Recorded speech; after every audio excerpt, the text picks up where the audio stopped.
우연히 괜찮죠? 이번 주에 제가 어떤 거를 잠깐 이제 본의 아니게 대신 저 아내를 도와준다고 여름방학에 어머니들을 대상으로 자녀들과 웃으면서 소통하는 법이라고 하는 줌 강의가 있었어요. 한 1시간 정도 되는 짧은 시간이었어요. 잠깐 초기에 그거를 이렇게 잠깐 접으로 틀어달라 그래서 그걸 맨 처음에 보게 됐어요. 강사가 이 아이들과의 소통뿐만 아니라 이 소통의 어려움에 대해서 전문가들이 연구한 것에 대해서 얘기를 해줬는데요. 여러분들도 한번 잘 생각해 보세요.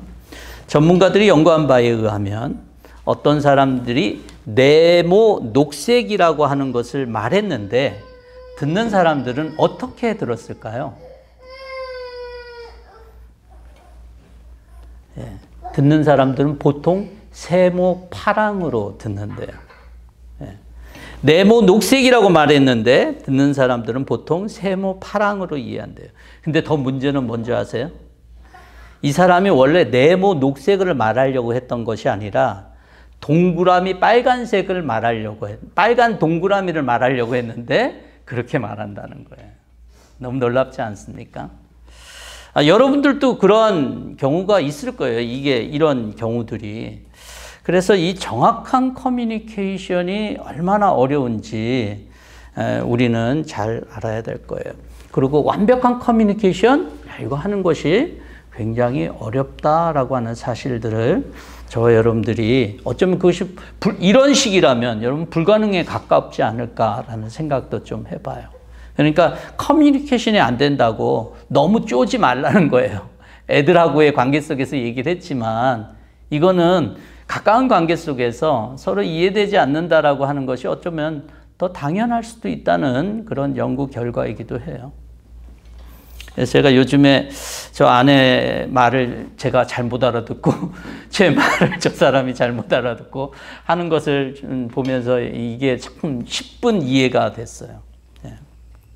그리고 저는 이 강의를 들으면 왜 성도들이 설교 말씀을 듣고 왜 딴 식으로 이렇게 이해를 할까라고 하는 것도 좀 이해가 됐어요. 교회는 많은 부분에서 이 세상과의 관계 속에서 커뮤니케이션을 하는 것입니다.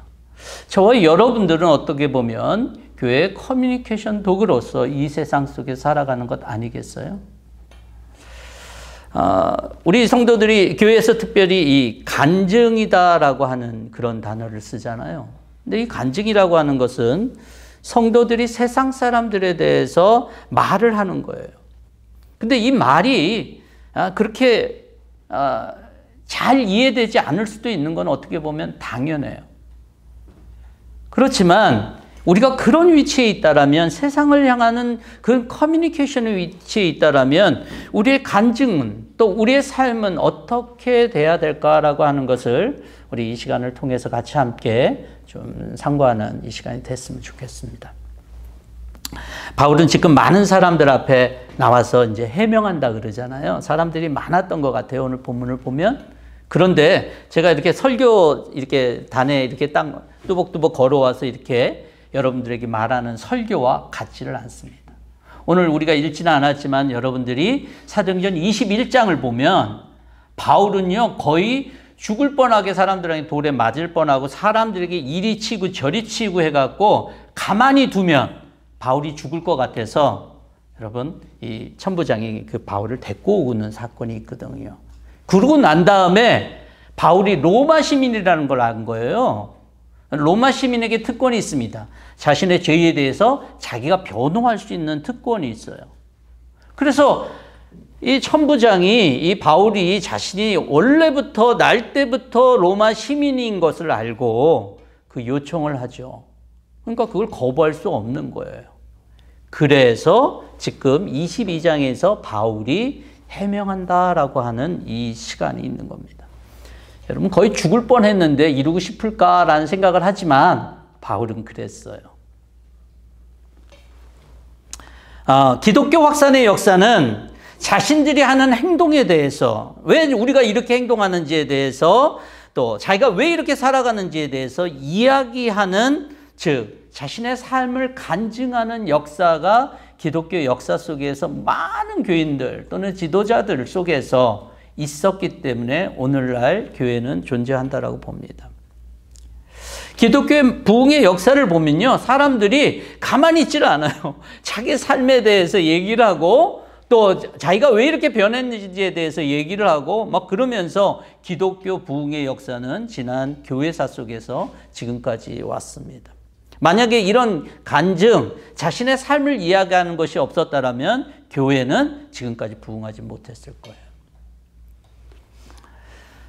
이 간증은 지금 또 신자와 불신자 모두에게 놀랍고 큰 역사를 일으키는데요. 신자는 간증을 들으면서 하나님 어떻게 한 영혼을 택하시고 그 삶을 새롭게 했는지, 새로운 삶을 부여했는지에 대해서 감탄하고, 불신자들은 어떤 간증에 대해서는 그 간증을 통해서 자기의 삶의 문제를 깨닫고 구원의 길을 찾는 실마리를 찾기도 합니다.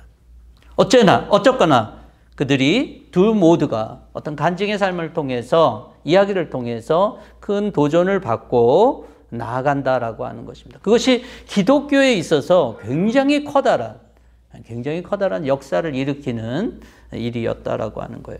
오늘 바울의 해명은 어떻게 보면 바울의 간증이거든요. 바울의 간증. 22장 전체가 꽤 깁니다. 여러분 22장이 30절까지 있어서 여러분 보시면 꽤 길어요. 근데 바울의 이 해명, 즉 바울의 간증인 이 해명은 크게 말한다면 두 가지로 말할 수 있어요. 첫 번째는 나도 너희와 같았다.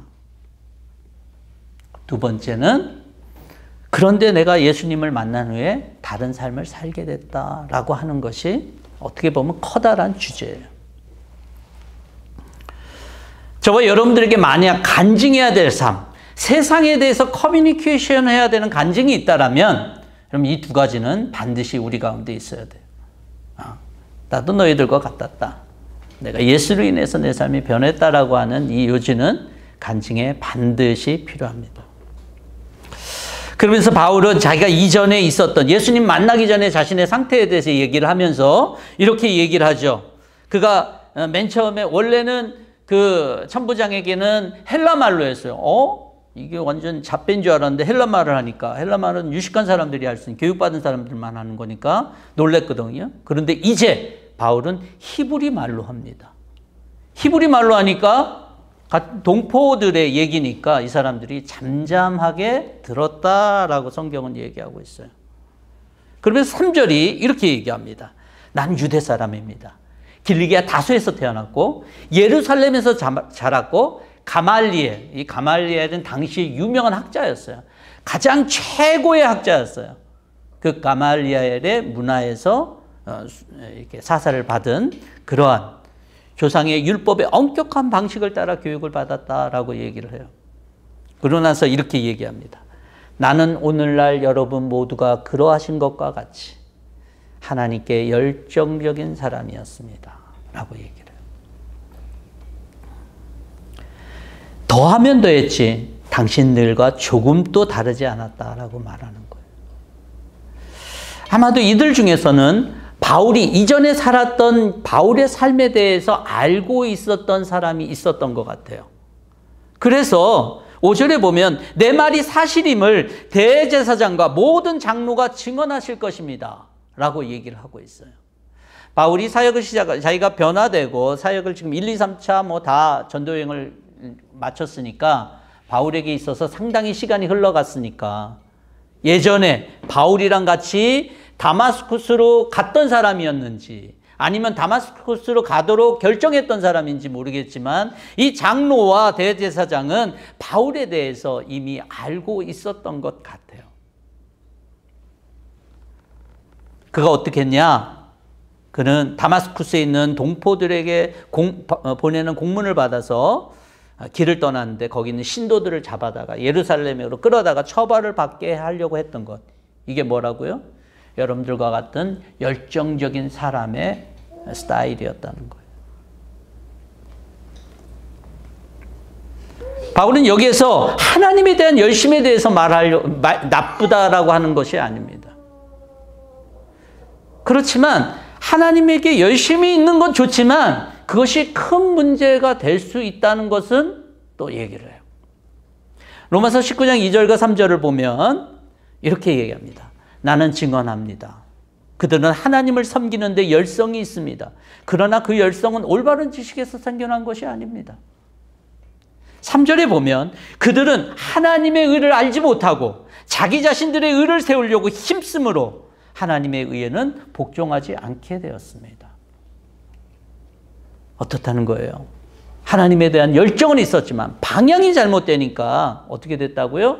자기 자신의 의만 세우고 하나님의 의는 알지 못하고 하나님의 의를 세우지 못했다. 복종하지 않았다라고 얘기하는 거예요.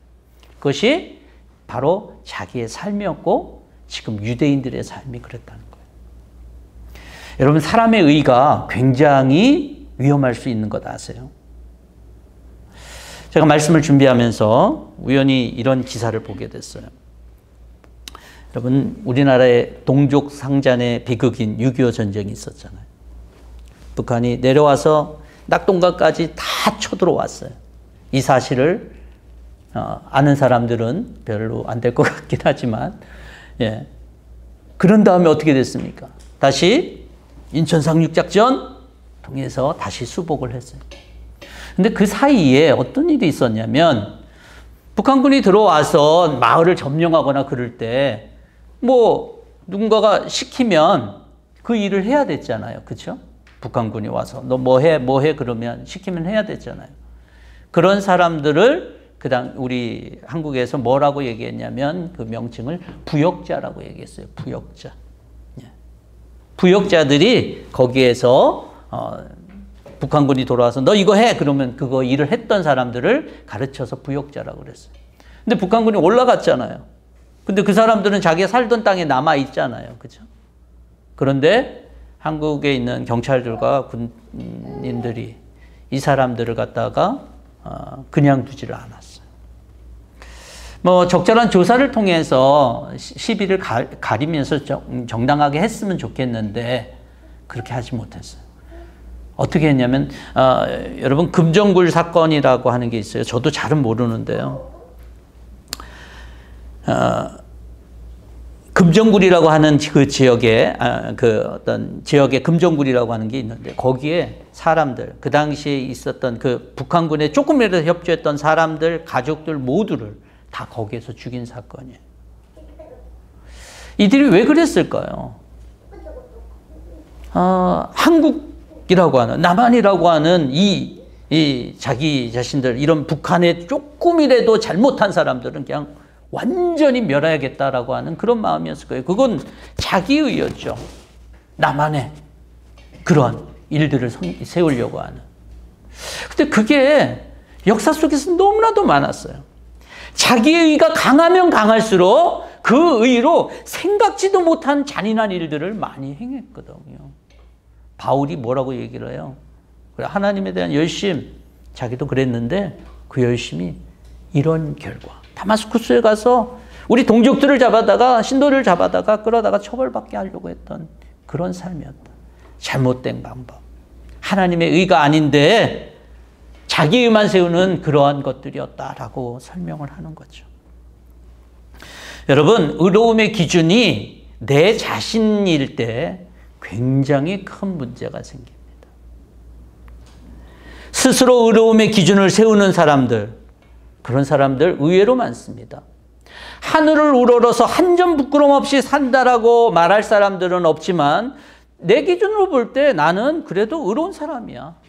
난 괜찮은 사람이야 라고 보는 사람들은 상당히 많을 것입니다.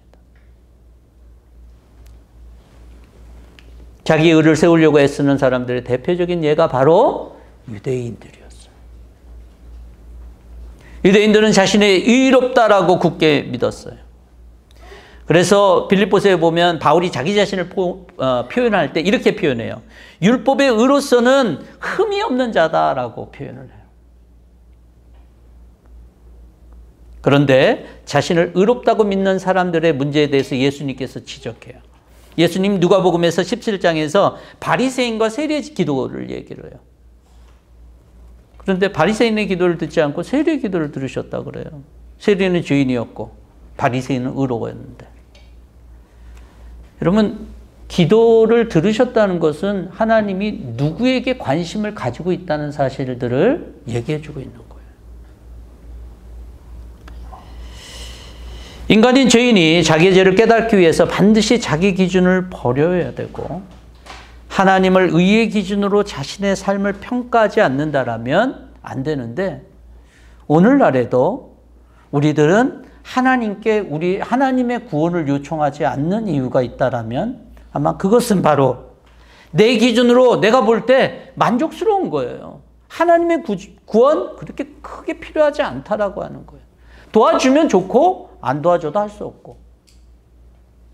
이런 사람들은 여전히 자기 삶의 기준으로, 자기의 의의 기준으로 살아갈 거예요. 근데 하나님은 하나님의 의의 기준으로 우리를 심판하신다라고 그랬어요. 그런 동일한 삶, 너희들과 나 똑같은 삶이었는데 그게 바로 나였어. 내 기준으로 살고 있었던 사람이야 라고 얘기를 하죠. 그런데 그런 상태에 바울의 변화가 있게 되는데 그것 바로 예수님이 자신을 만나러 와주신 사건이었어요. 예수님을 만나서 몇 마디 안 했어요. 뭐 몇 마디 했는지 안 했는지는 뭐 성경이 나타난 것만 몇 마디 안 한 거니까. 그런데 분명한 것은 예수님을 알고 하나님의 의의 기준이 뭔지 깨달았다는 거예요. 오늘 뒷부분에 보면 14절에 보면 아나니아도 그래요. 야, 하나님이 너를 찾아주셨다라고 얘기를 해요. 여러분, 우리가 의를 얻을 수 있는, 하나님의 의를 얻을 수 있는 길은요, 우리가 하나님께 가는 길이 아닙니다. 예수님 우리를 찾아오시고 하나님 우리를 찾아오시는 거예요. 저와 여러분들이 관심을 가지고 하나님이 언제 나한테 찾아오시는지에 대해서 관심을 기울이시고 하나님을 바라본다라면 하나님 여러분들 한 사람 한 사람에게 다가가 주실 거예요. 바울과 같은 사람이 어떤 사람이었다고요? 굉장히 유명한 설교가고 뭐 선교사였고 그 전에 예수 믿는 사람들을 잡아 죽이려고 그랬고 자기의 의에 따라서 그랬던 사람이었어요. 그런데 예수님을 만나니까, 즉 예수님이 찾아오니까, 하나님이 찾아오니까 바울의 삶이 변했다라고 하는 거예요. 바울이 그전까지 알지 못했던 이게 의로운 삶이야 라고 했던 것들에 대한 새로운 기준이 잡혔다라고 하는 것이죠. 바울은 맨 처음에 자기를 찾아오신 분이 누군지 몰랐어요. 주님 누구십니까? 그러니까 네가 핍박하는 나사렛 예수야 라고 하니까 그 다음에 뭐라고 말했는지 아세요? 우리가 읽지는 않았지만 주님 그러면 우리가 무엇을 할까요? 곧바로 바울의 태도는 완전히 바뀌죠. 주님께 순종하는 모습으로. 여러분, 기독교에서 말하고 있는 바는 세상의 모든 공덕을 하나님 앞에 쌓아본다고 해서 되는 게 아니라, 구원을 얻는 게 아니다라고 하는 거예요. 여러분, 절대로 세상의 공덕을 쌓아갖고 의를 이룰 수는 없습니다. 하나님의 의를. 왜냐하면 그런 성격을 갖고 있는 거예요. 그래서 예수님이 우리를 찾아오시는 것이고 하나님이 우리를 찾아오신다라고 하는 거예요. 우리가 해결할 수 없으니까. 하나님은 하나님의 은혜로 우리에게 의를 허락해 주시는데 그리스도를 통해서 예수 그리스도의 삶과 죽음의 또한 부활의 그런 확증을 통해서 하나님께서는 우리를 의롭다 하십니다.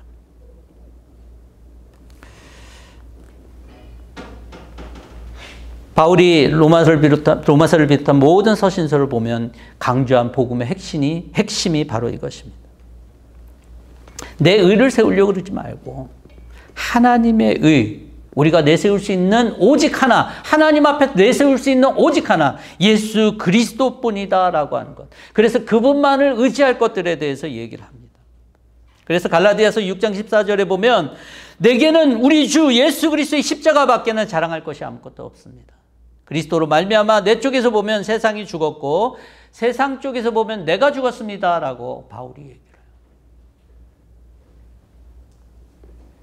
바울의 해명의 특징은 뭐냐면 모든 사람과 다를 바 없었던 삶이 예수님을 만나게 됨으로 인해서 변화됐다라고 하는 것이 핵심이에요. 예수님이 우리 가운데 찾아오면 우리의 삶은 변하게 됐고, 우리의 삶이 변하게 될 때 우리의 스토리는 사람들에게 전달될 수 있다라고 하는 것입니다. 내 삶에 예수님이 있다는 것을 바울은 유대인들에게 커뮤니케이션하고 있는 것처럼 저와 여러분들에게도 스토리가 있어야 돼요. 이 세상을 향해서 내게 있는 예수님에 대해서 말할 수 있는 그런 스토리가, 나는 세상의 사람들과 같았는데 예수님으로 인해서 변화된 내 삶의 스토리가 사람들에게 있어야 될 줄로 믿습니다.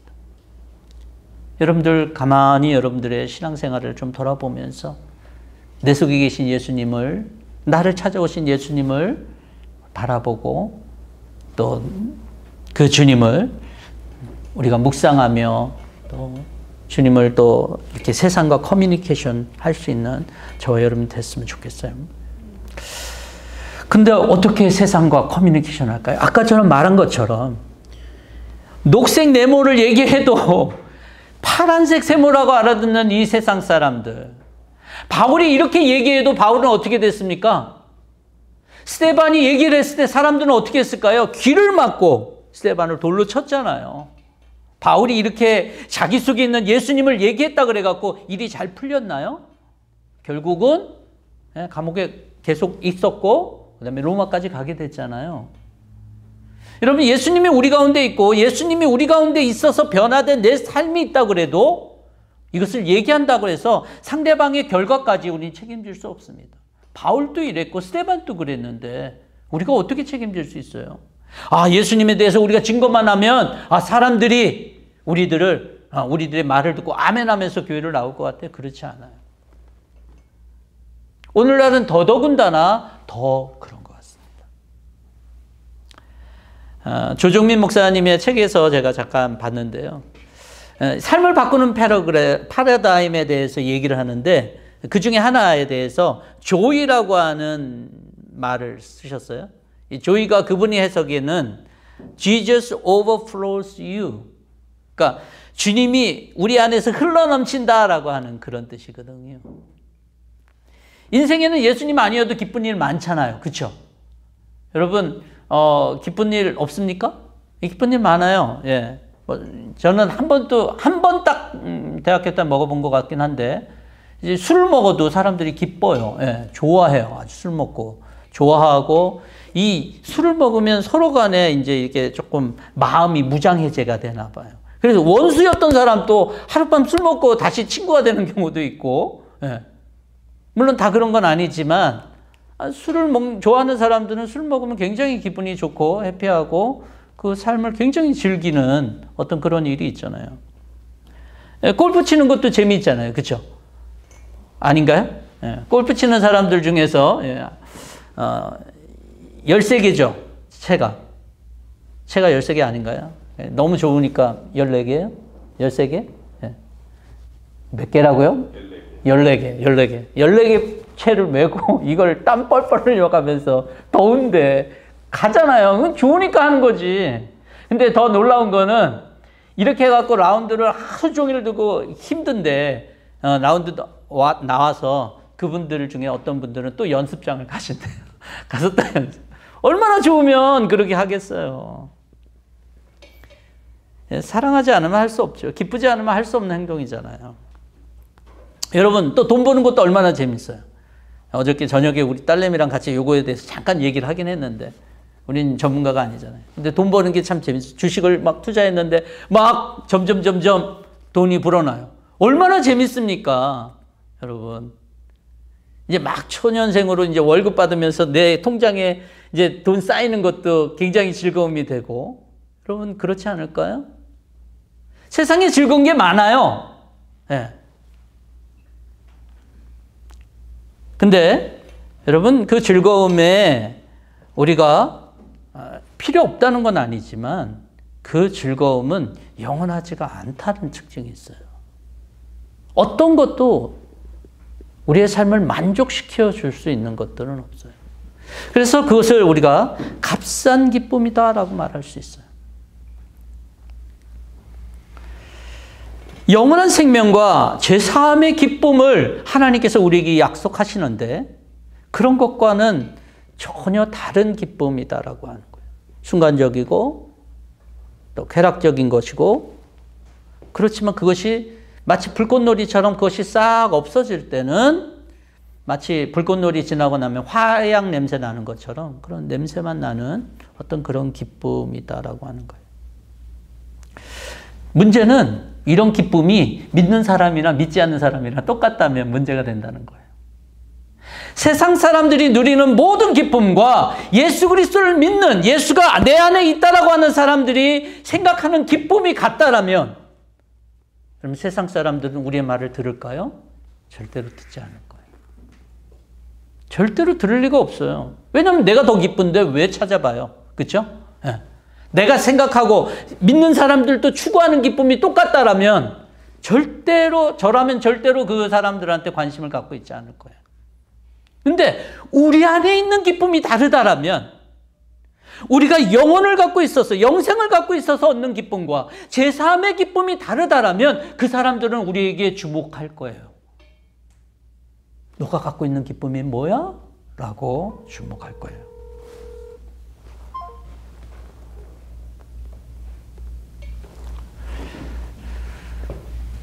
그럼 나이가 들면 옛날에 안 하던 일도 이렇게 하려고 해요. 남자고 여자고 뭐 일탈을 좀 생각합니다.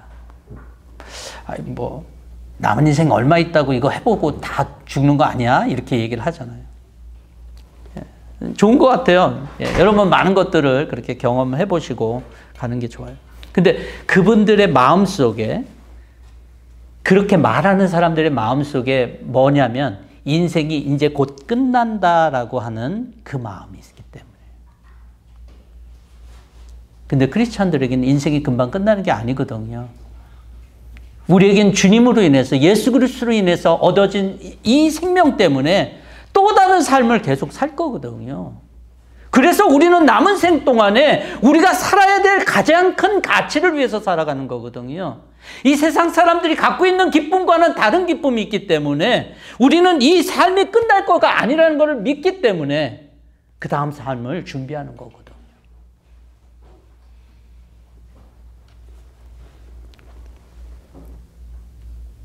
아이들이 어디를 가자 그러면 어렸을 때는 그냥 부모의 손에 끌려가다 어느 정도 자기가 친구들하고 노는 게 재밌잖아요. 그러면 안 가려고 그래요. 안 가려고 그래요. 아무리 좋은 곳도 안 가려고 그래요. 근데 그 좋은 곳에 간다는 것이 나중에 커갖고 딱 오면 야 내가 여기 너무 좋은데 아빠? 그리고 이제 얘기를 하면 야 이거 예전에 너랑 같이 왔던데. 가치를 모르죠. 여러분, 우리에게 하나님으로 인한 기쁨의 가치를 우리가 알아야지만, 그것은 우리가 성숙하고 우리가 자라야지만 하나님의 기쁨을 알 수가 있어요. 어린 상태로서는 하나님 안에서의 기쁨이 뭔지, 예수 그리스도의 말씀의 기쁨이 뭔지를 몰라요. 우리는 성장을 해야 돼요. 그리스도 안에서. 세상 사람들이 교회 다니는 데에서 흥미를 못 느끼는 이유는 교회 다니는 사람들이 어쩌면 자기네들과 똑같은 기쁨을 추구하거나 오히려 기쁨이 없어 보이는 것처럼 보이기 때문일 거예요. 저는 말씀을 준비하면서 회개했어요. 주님, 저도 기쁜 사람, 기쁨을 많이 주는 사람 아닌데 좀 더 기쁨을 줄 수 있는 그런 사람이 되게 해달라고 기도 많이 했어요. 우리가 말로 할 수 없는 기쁨을 경험하고 그 기쁨을 누리고 산다라면 굳이 전도할 필요가 없는 것 아닐까요? 우리가 모였는데 너무 기쁜 거예요.